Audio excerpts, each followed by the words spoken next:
Good evening, ladies and gentlemen, and welcome to the July 1st, 2024 City Commission meeting. Before we start, I'd ask everyone in the room to please silence your cell phones.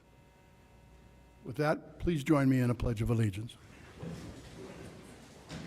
I pledge allegiance to the flag of the United States of America and to the republic for which it stands, one nation, under God, indivisible, with liberty and justice for all. At this time, we will break from our regular commission meeting for the swearing in of two new commissioners. Commissioners, please join me.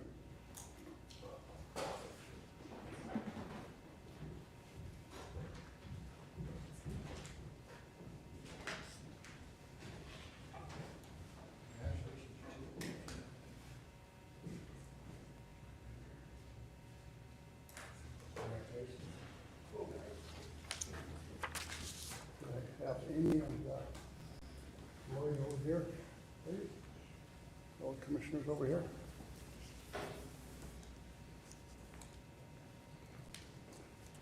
I state your name. I, Rory Jorgensen, Of West Fargo, North Dakota.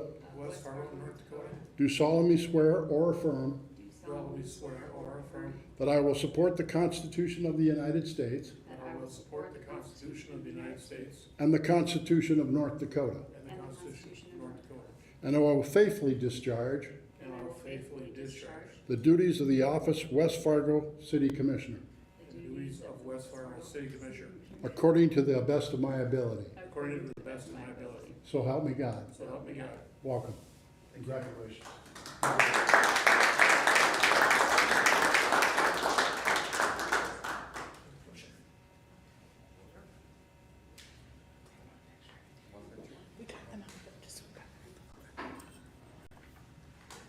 Same order? Sure, wherever, yeah. Rarely coachable. Take a step that way, everybody. Perfect.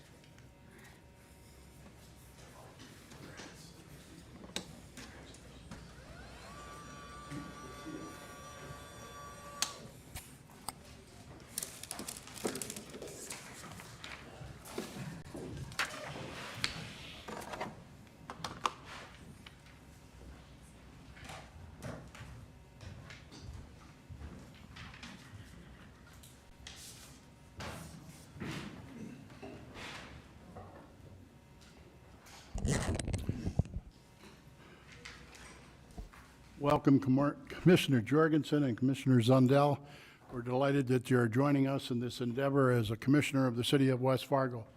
And I'd also like to I would be remiss if I didn't thank one more time the service of Commissioner Mark Simmons of 20 years and Commissioner Mandy George for a 4-year term. We're grateful for their service to our community. Madam Secretary, would you please call the roll? Commissioner Jorgensen, Here. Commissioner Zundel, Here. Commissioner Dartis, Here. Commissioner Olson, Here. Commissioner Anderson. Here. Records show that all commissioners are present. Thank you. Commissioners, the first order of business is to approve the order of the agenda. So moved.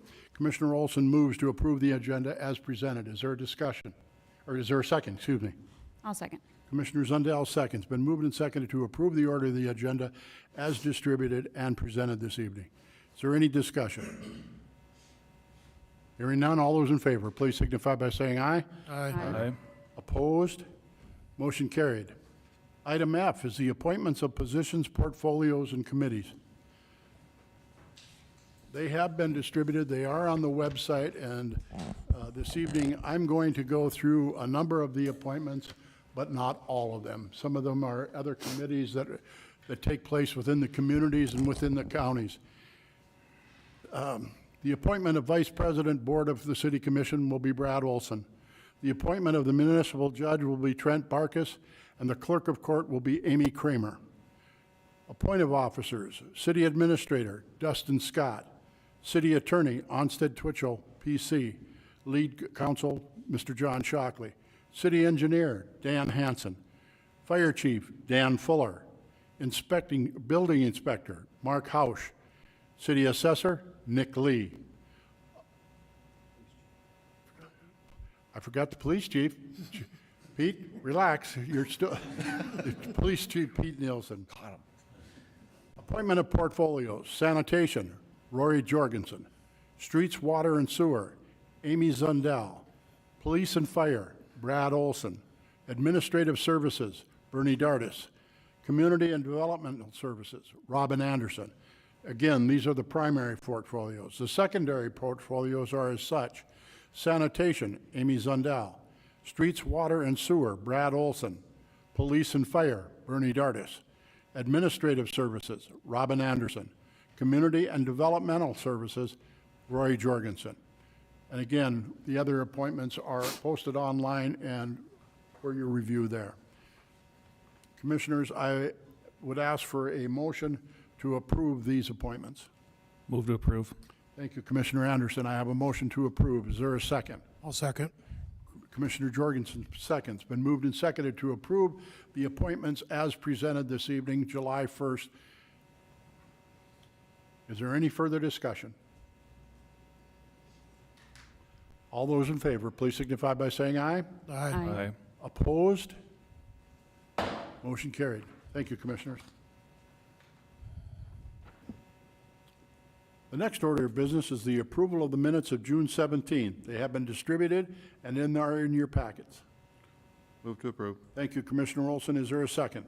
Second. Commissioner Anderson seconds. Been moved and seconded to approve the minutes of June 17th as presented. Is there any discussion? Seeing none, all those in favor, please signify by saying aye. Aye. Opposed? Motion carries. Thank you. Building permits. The building permits have been distributed and are in the packet. If you have any questions, we'll call on Mr. Aaron Nelson, Planning and Zoning. Commissioners? None. Okay. Motion, please. So moved.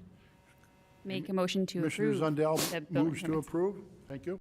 Is there a second? Second. Commissioner Olson seconds. Been moved and seconded to approve the building permits as distributed. Is there any further discussion? All those in favor, please signify by saying aye. Aye. Aye. Opposed?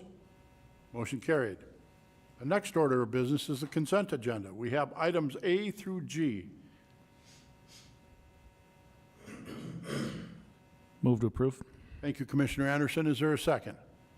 Second. Commissioner Jorgensen seconds. Been moved and seconded to approve the consent agenda, items A through G as distributed. Is there any further discussion? Hearing none. All those in favor, please signify by saying aye. Aye. Opposed? Motion carried. Thank you, Commissioners. Item number 1 on the regular agenda is public comment. Madam Secretary, has anybody registered for public comment this evening? I did not have anyone. Thank you. Let the record show that there were no written applications for public comment this evening on July 1st. With that, we close that portion of our meeting and we move on to number 2. Number 2 on the regular agenda is the public hearing, A24-19, zoning ordinance amendments to the Title IV relating to planned urban unit development, PUDs, approval of the first reading of the ordinance. Mr. Nelson, Planning Director, City of West Fargo. Good evening, Mr. Nelson, and welcome. Good evening, President Dardis and Commissioners. So item 2, the request tonight is to hold a public hearing and to approve the first reading of a rezone ordinance to update the city's planned unit development, or PUD, standards. Before I jump into some of the details here, though, I do want to provide a little bit of background context. So some of the commissioners are already aware, staff is in the process of bringing forward a series of ordinance amendments intended to target problem areas that can be addressed with relatively straightforward tweaks to the current code. These amendments focus on clarification of process, understandability of standards, and then also areas of misalignment between adopted policy and what the regulations actually state within the city ordinances. Targeted amendments such as these were identified as a priority short-term project during a needs assessment and prioritization process completed in 2023. As for the PUD ordinance specifically in front of you here tonight, there's currently some issues that we're trying to address with this, some of which include ambiguity in terms of how the PUD district can be used, how PUD standards are documented and tracked for each specific PUD, and how PUDs can be amended or tweaked over time.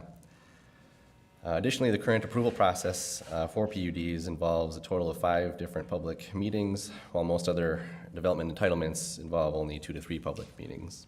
And so there is a request that I'll touch on shortly to modify that slightly as well. So overall, though, the proposed amendments seek to reorganize and update the PUD section of the zoning code in order to clarify PUD regulations and standards, and then to streamline the review and approval process. Specific revisions are included in your meeting packet and are detailed within the draft ordinance amendment. So the staff report included in your packet provides a high-level overview of the changes that are being proposed here. Specifically, items 1 through 6 on page 1 of the staff report, I think, cover probably 95% of what's being tweaked.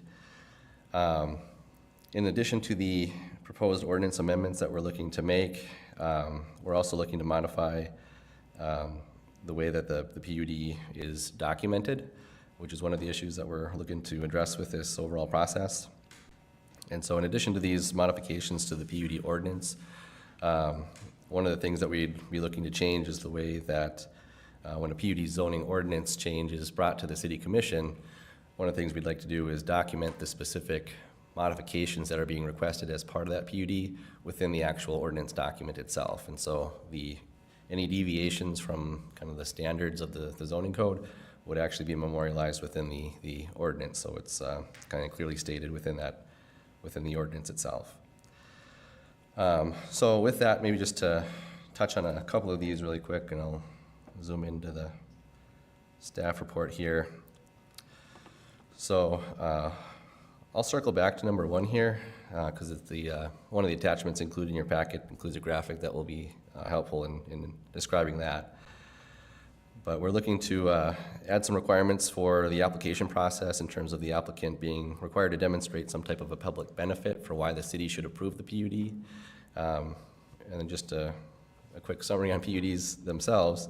The PUD is really intended to be a zoning district that allows for some degree of flexibility from the city's zoning standards. And so it's very much a customizable zoning district. It's also a unique zoning district in that there is 2 different site plans that are actually attached to the zoning standards. And the site plan plus the zoning standards are the elements that make up the overall PUD. And so in exchange for that flexibility, though, what's required is that the applicant put forward pen to paper in terms of an actual site plan that gets approved by the City Commission at the time of final approval. In addition to that, like I said, we'd be looking to have the applicant provide some type of a summary for what the PUD is trying to achieve, why they can't utilize the city's base zoning districts, and what the overall public benefit will be if the city were to approve the PUD.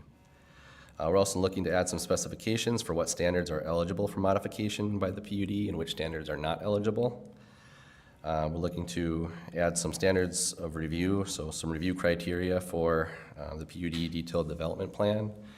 So there's 2 different site plans that are involved in a PUD approval. The first is the concept development plan, which is conceptual in nature. And then the final phase of the PUD approval is the detailed development plan, which is essentially the building plans for the site.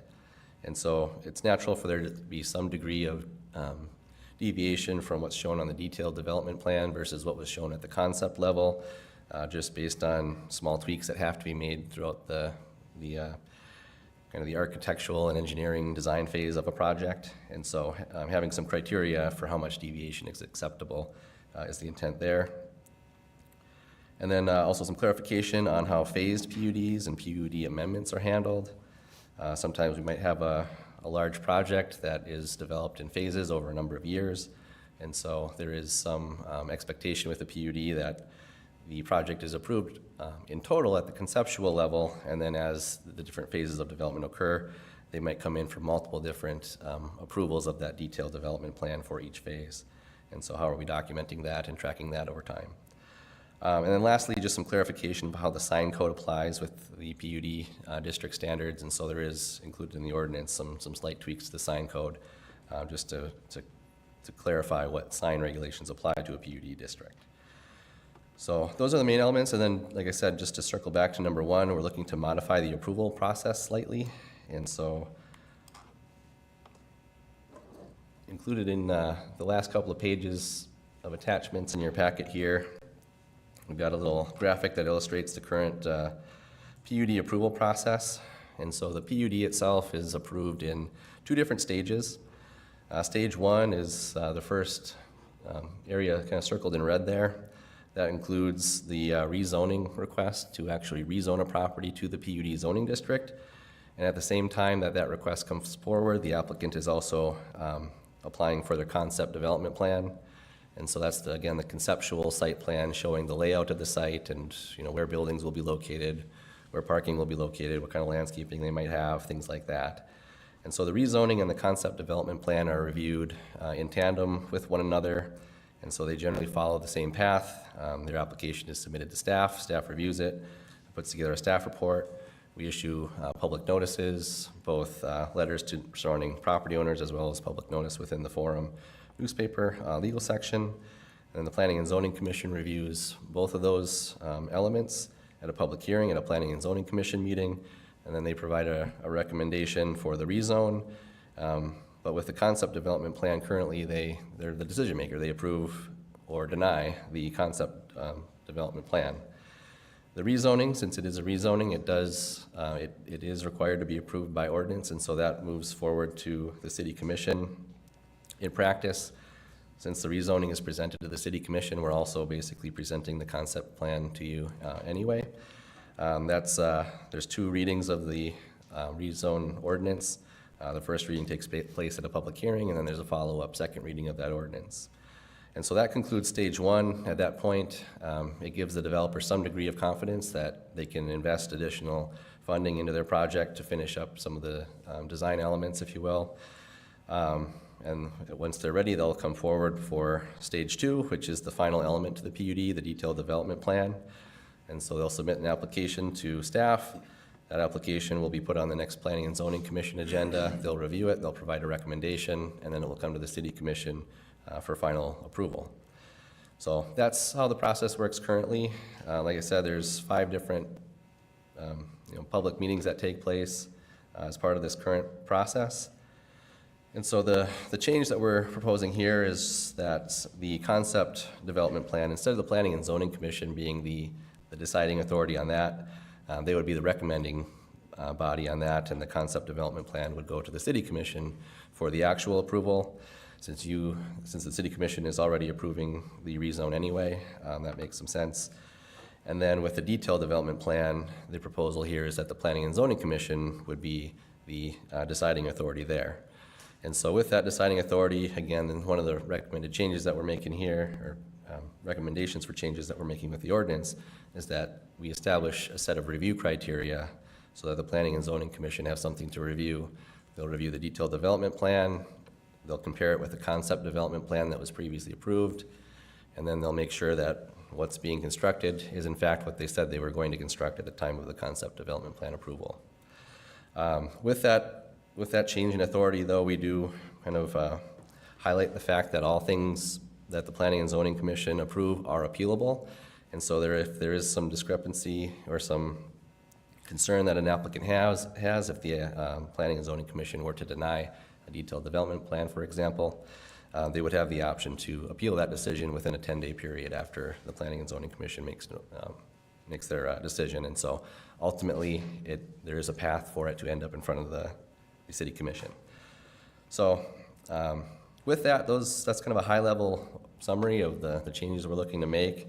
Also included as attachments to the staff report is the zoning ordinance itself, as well as kind of a clean version of the proposed ordinance, and then a copy of the old version of the ordinance for comparison. So I'd be happy to dive in deeper to any of these areas. Otherwise, I'm happy to answer any questions you have. And then the recommended action again tonight is to hold the public hearing and then to approve the first reading of the ordinance. Thank you, Mr. Nelson. Commissioner Olson. Thank you, Mayor. In your high-level view here, you stated that during the rezoning concept plan, basically is just to see the layout and things like that of what's going to be. What about the business type? Does that get described in detail? Because I know we've done PUDs for like a townhomes and things like that. and then also on the business end of it too. So at Yep. what point do we find out what is actually going there, if it's a business and what scope and all different things like that? Where is that in this Yep. process? So this is one of those things that PUDs are handled a certain way in practice. That's not necessarily outlined and included in the ordinance today, and so we're actually looking to codify what the practice is. And so the practice is that we identify a base zoning district, and so if somebody's looking to, to rezone a property to a PUD, for example, and they want to set up a small store or something, they would identify a base zoning district. And so, for example, it might be the light commercial zoning district or something. And so the light zoning district, with all the standards of the light zoning district, excuse me, light commercial zoning district, there we go, would be kind of the starting point for that PUD. And then whatever modifications they're looking to make, say they need some extra square footage or a modification of a setback that the light commercial zoning district doesn't allow for, and that's the reason that they're applying for the PUD, to get a little bit more flexibility in setbacks. The idea would be that we would identify the light commercial zoning district as the base zoning district. That would be identified on the zoning ordinance itself, zoning ordinance document itself, and then any and all deviations from the base zoning district standards would be documented on that as well. And so they want to reduce setback, and they want to, reduce their number of required off-street parking spaces, maybe are the two things they're asking for. Those two things would be listed on there. Everything else would follow the base zoning district, including the allowable uses. And so if there was an intent to restrict the uses, those are things that the city could add on as well. If we wanted to say only this type of store is allowed here, that would also be something we would want to document with the actual PUD ordinance. So is that in the concept or the rezoning, or what part is that Oh, yep. done? Sorry, that would be done at the time of the concept plan. So that's stage one here. The rezoning and the concept plan would take place at the same time. The rezoning and the concept plan would be approved at the same time. And that's what would establish kind of the basic rules for the development. And then stage two is really just making sure that the construction documents match what the concept was or is. Thank you. Yeah. Mr. Nelson, as Commissioner Olson said, this has been used, the planned unit development has been used in a variety of commercial, residential, whatever. Does this have any effect of existing PUDs that are out there? Nope. Existing PUDs would be, we're not making drastic changes here, and so it largely operates the same. It's really just some of the approval process, those steps, and then clarification on what's allowed to be changed, what's not allowed to be changed. And so anything that's been approved in the past it is what it is. It's grandfathered as existing. Probably 95% of what's already been approved would still be approvable under the changes. But there may be some things out there that we might be dictating are not eligible for deviation under the PUD going forward, but they are grandfathered in as existing. I was aware. I just wanted to make sure that the public out there, anybody that is sitting in one of these areas, that they are reassured that Sure. this doesn't have any effect on them. Commissioner Anderson? Just want to make sure I'm understanding the left side of the chart here. For the rezoning and the concept plan, are they run in tandem?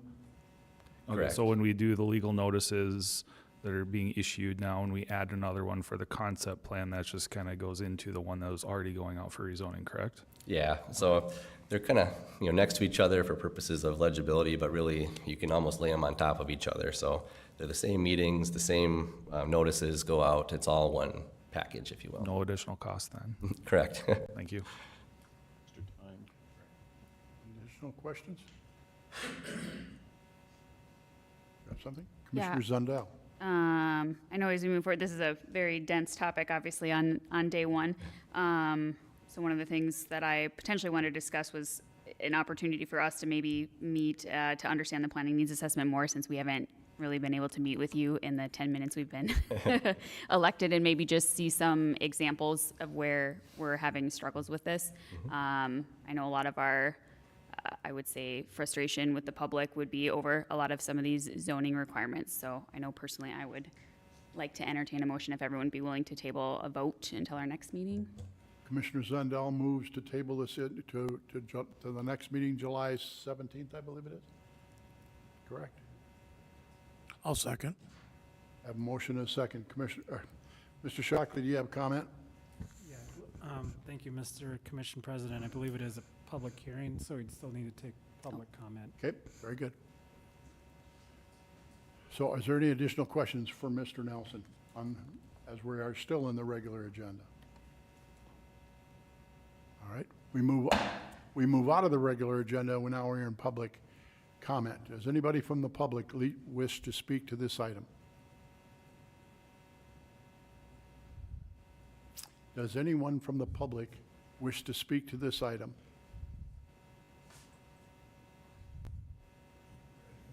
Does anybody from the public wish to speak to this item? Please come forward, state your name and address.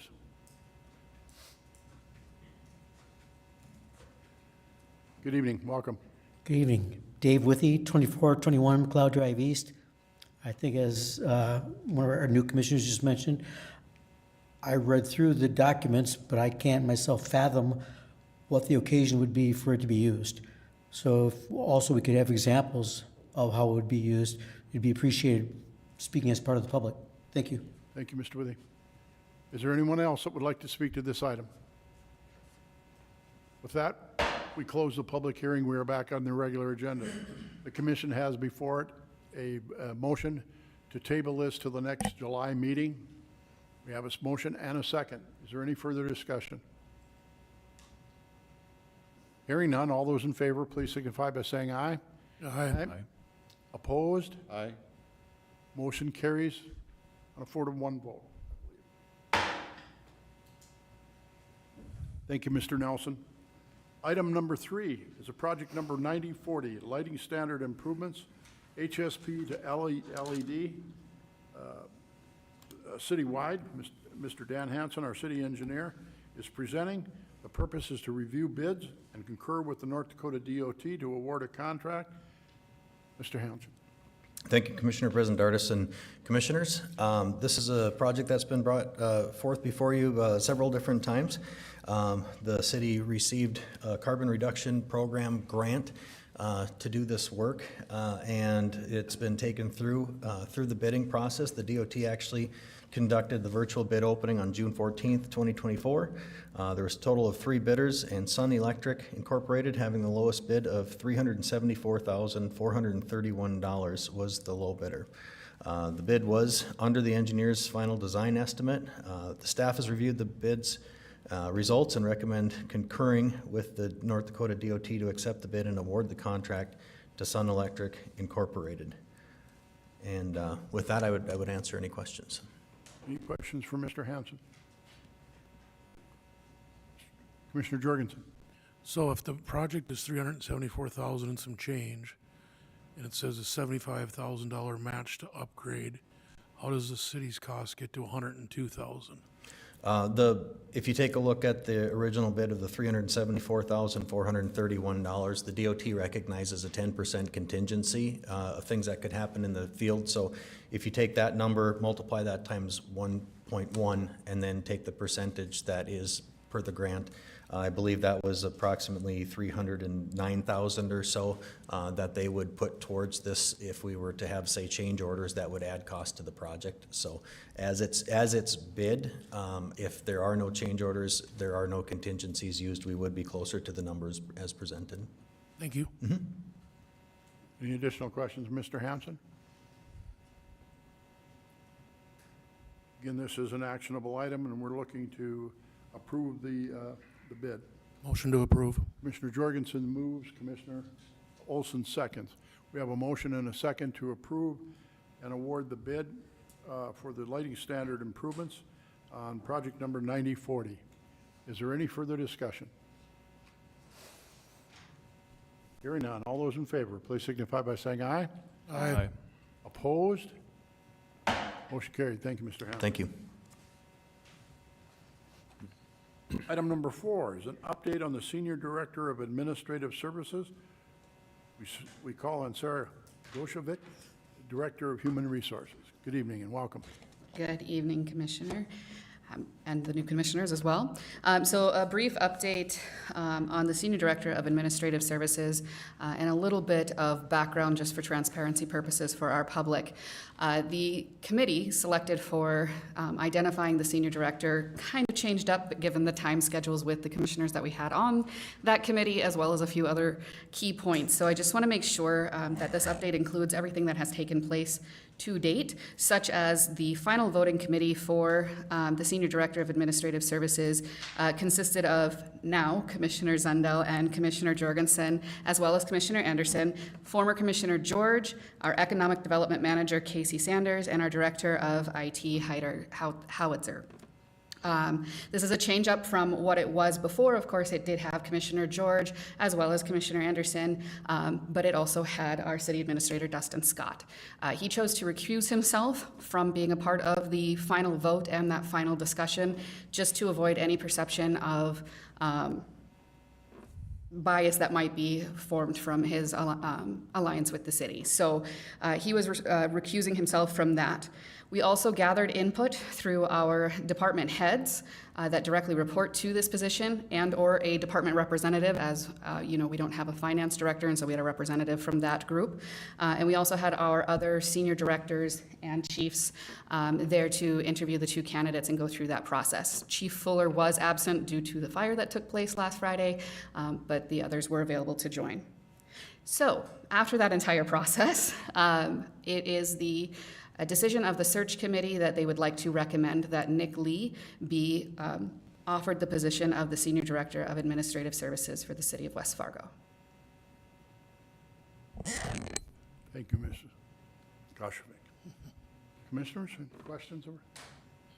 Our HR Director, Commissioner Zundel. I just want to clarify and make sure we're doing a kind of a dual role with this, correct? So until we kind of transition in and out, similar to what we did with Mr. Hansen?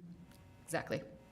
Yep, so we would not look to backfill this position until, call it, the dust settles a little bit, and then that way we can properly identify exactly what is needed for the city.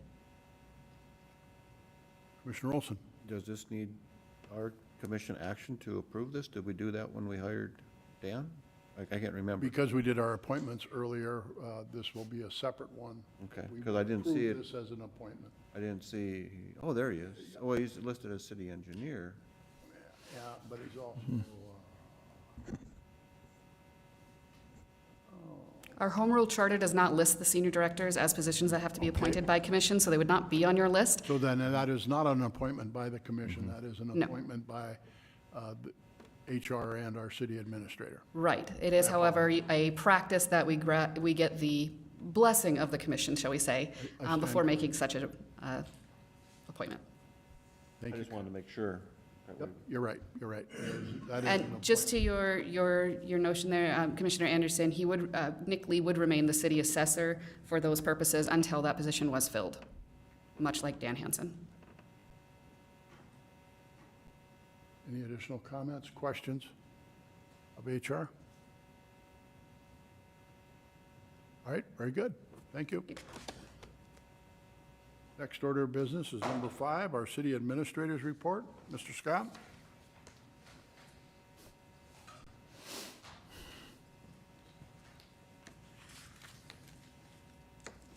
Well, good evening. Well, welcome, Rory and Amy, to the commission body. I'm excited to work with you, and I look forward to our future endeavors with this new commission body. Well, first and foremost, I want to thank you guys for supporting Nick Lee as he takes on this new role. I'm fully confident that he will do a great job. I look forward to seeing how his experience and perspective will play out in this new role. So thank you again for that. A few updates, starting with our 2023 audit. We had a meeting with Eid Bailey last week, and I'm pleased to report that things are progressing quite well. They anticipate having a draft report ready by mid-July with a final presentation and report delivered to the City Commission during their first meeting in August. Any questions on the 2023 audit? Any questions, commissioners? Thank you, sir. So then the 2025 budget. So departmental budget reviews are ongoing with department heads, commissioners. Now that Amy and Rory are sworn in, I'm sure Matt will be reaching out to go through his departmental budgets with respect to your portfolios. We hope, we're starting to compile things into a draft preliminary document, and we are hopeful that by mid-July we will have some materials ready to sit down and review with commissioners before we take something to the public. Just a reminder that a preliminary budget is due to the county by August 10th, and so we will need to take action on the preliminary budget before that date, but I anticipate at least one or more opportunities to review the budget in front of the public. Any questions on the 25 budget? Commissioner Zundel. Are we making any, I'm going to use the word backup contingencies with the pending legislation for property taxes? Are we having to do anything separate alongside of a budget that's moving forward, or do we just not quite know yet?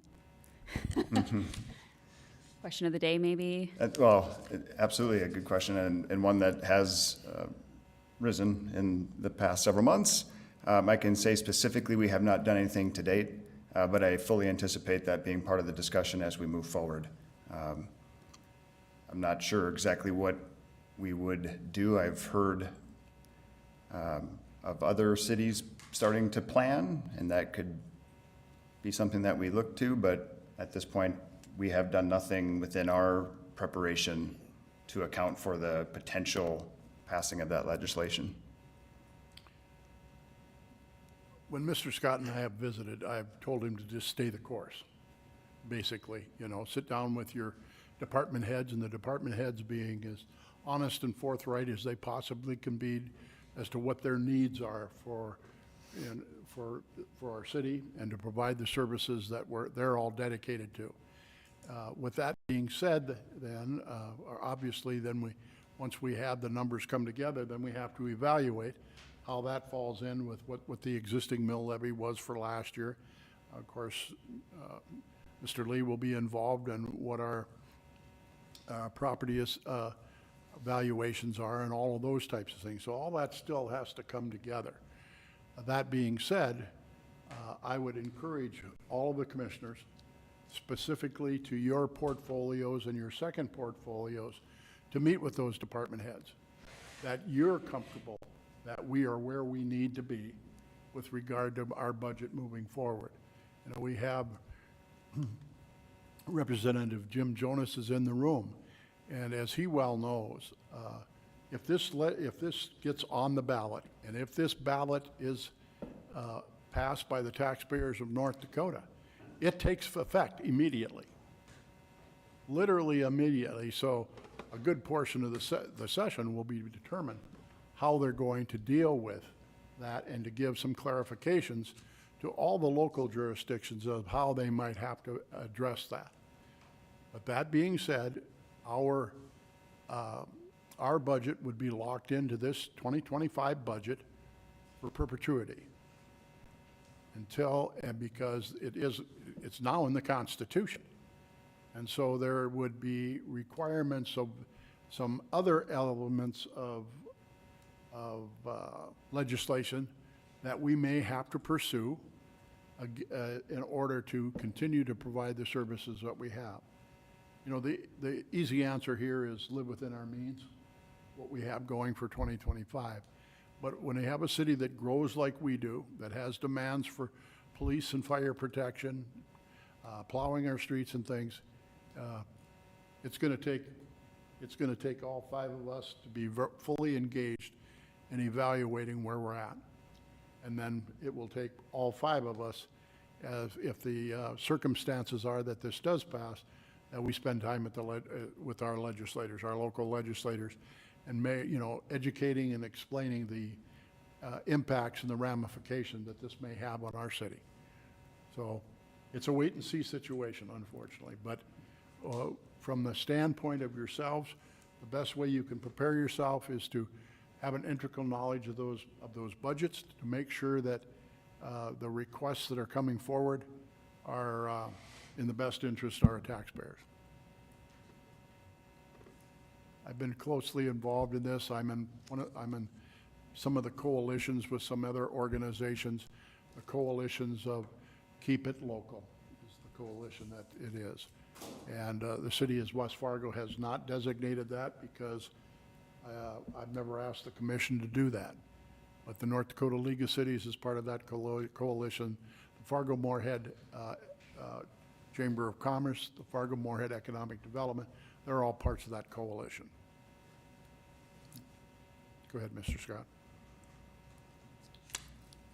Thank you for helping me with that response. So I think this is a good segue, touching on the audit, the budget. I think it's a good segue into our finance director search. And while our 2 recruiting firms have brought forward a few leads here and there, they're not quite panning out.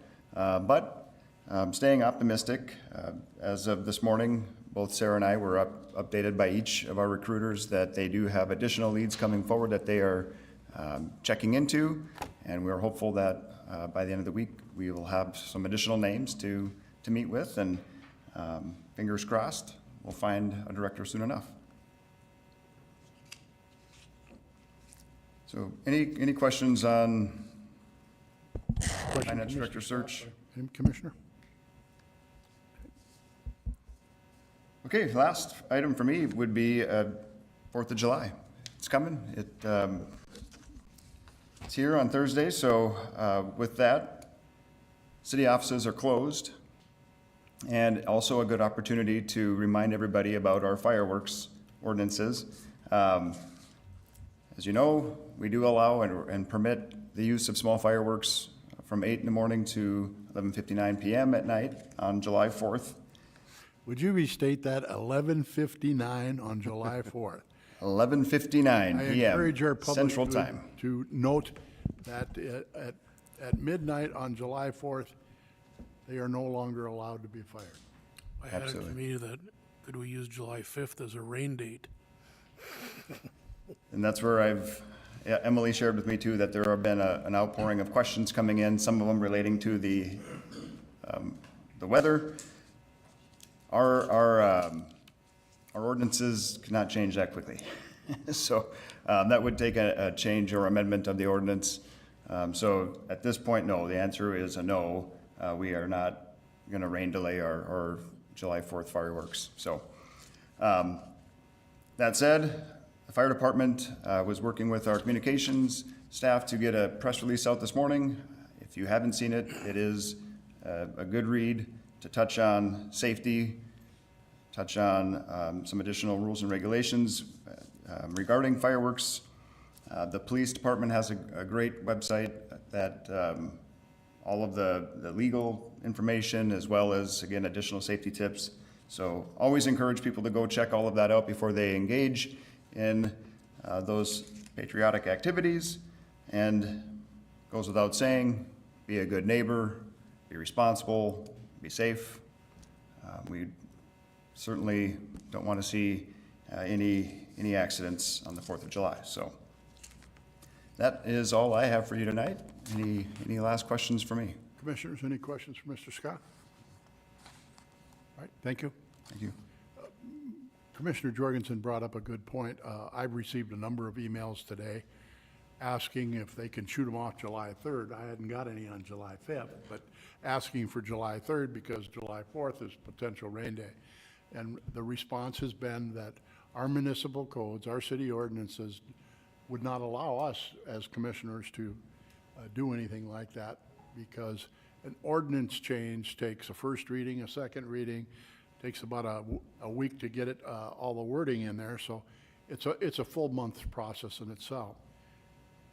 After last 4th of July, our commission, we initiated a fireworks committee. The fireworks committee has met a number of times and met again just last week to discuss everything with regard to the safety of our citizens and how the ordinance reads out. So if you, this morning, part of our communications department did set out a public notice with regarding the fireworks, the times, as well as the day that they're allowed. There are additional stuff on our website and all of those types of things. In the fireworks committee meeting last week, Chief Nielsen was there, Chief Fuller was there, myself. Help me, who else was there? Mr. Scott was there, And Public Works Director Megan, I think. and Matt Anbick, our Public Works Director, because they obviously sometimes are dealing with dumpster fires and the like. So we had the appropriate department heads that were there in those meetings. And again, we very clearly identified what the municipal code is with regard to this.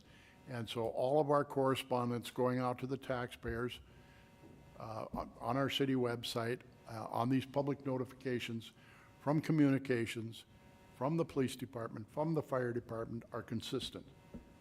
And so we'd ask our public to be very, very careful and to follow the municipal codes that we have set forward at this time. Does any commissioner have any additional non-agenda items you'd like to bring forward? I do, sir. Commissioner Olson?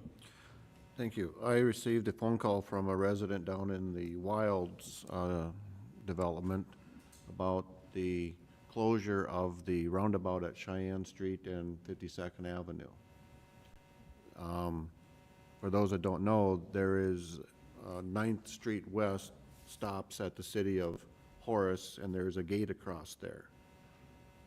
This resident informed me that the gate is now open because of the closure, and was wondering if this was a good opportunity for us to engage talks again with Horace about extending 9th Street West further south into the city of Horace. And I just wanted to bring that up to all of our attentions, because they do have a new mayor, they might have a new commissioner or two, I can't remember, but just wondering if this would be a good opportunity to do that.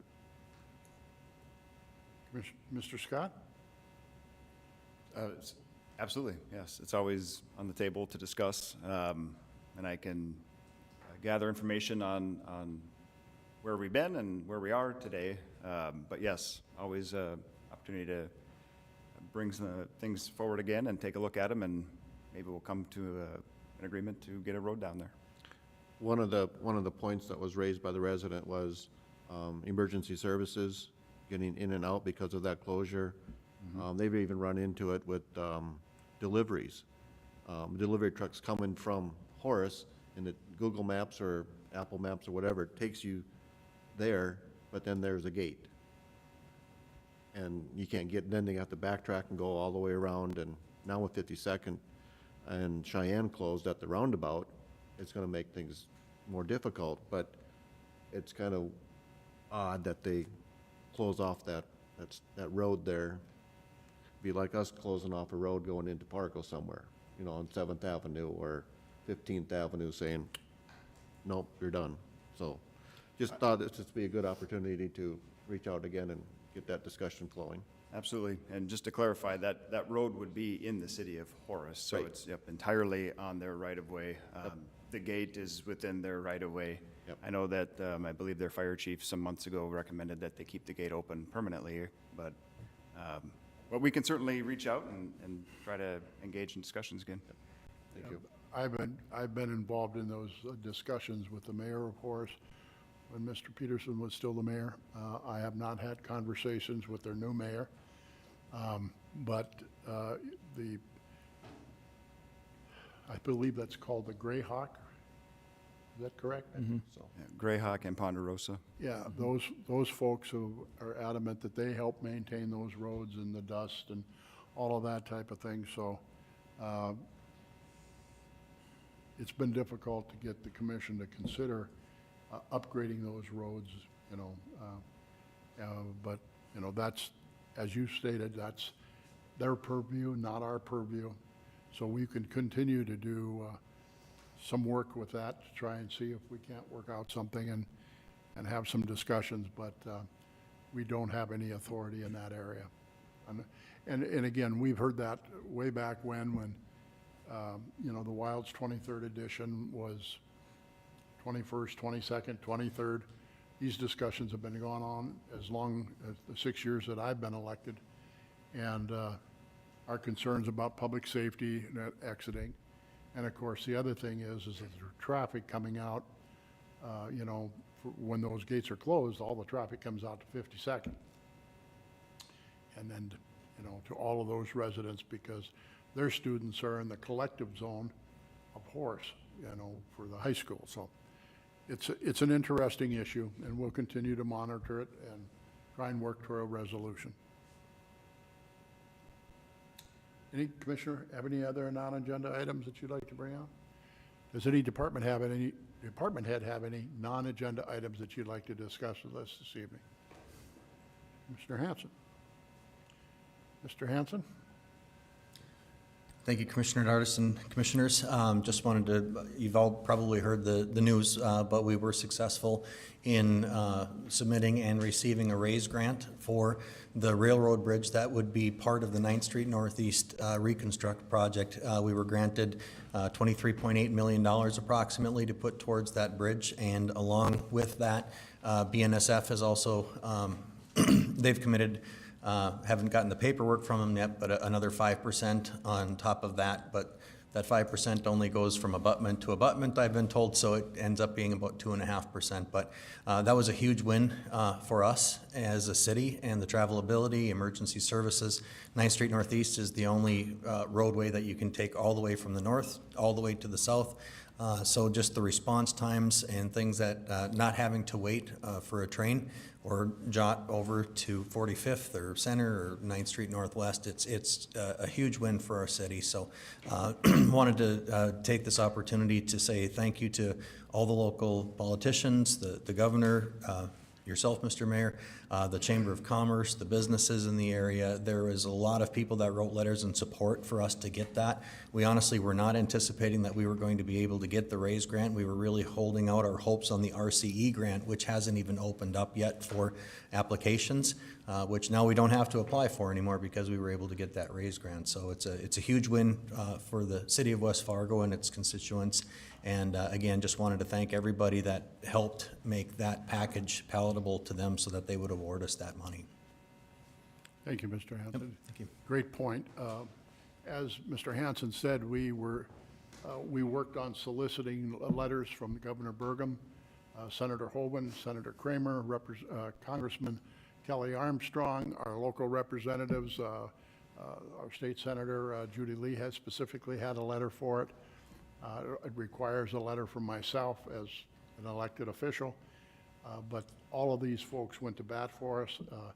We very nearly got it last year, but it slipped away and Grand Forks got it. But this year, we're the recipient, and there were lots of applicants. So it's a very worthy project. And to you, Mr. Hanson, Mr. Scott, to you and your teams that pushed us hard to get those letters in and the like, congratulations, and to all of you, anybody that's involved in this, it's really good. I mean, I can look at beyond past Mr. Hanson, and I see Casey Sanders Berglund, our EDC. This is a very positive step for the city of West Fargo on this raise. So to everyone involved, thank you and congratulations. Any additional item that we want to discuss this evening? With that, I'd stand for a motion to adjournment. I'm a little bit duck out of water here. I don't know where to go. Commissioner Anderson. Move to adjourn. Commissioner Olson. Second. We stand adjourned. In the future, our new commissioners might be able to handle that motion. Again, Commissioner Zundel, Commissioner Jorgensen, welcome. We're glad you're here.